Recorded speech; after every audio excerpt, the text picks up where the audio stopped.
So what is so great about chalk pastels? Well, they are a fantastically portable medium.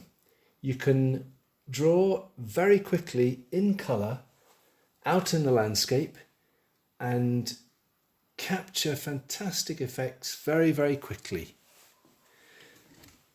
So I'm Damian.callan, and I've been in the Hebrides in the north west of Scotland, and I've been making some videos, some instructional videos on how to use chalk pastels.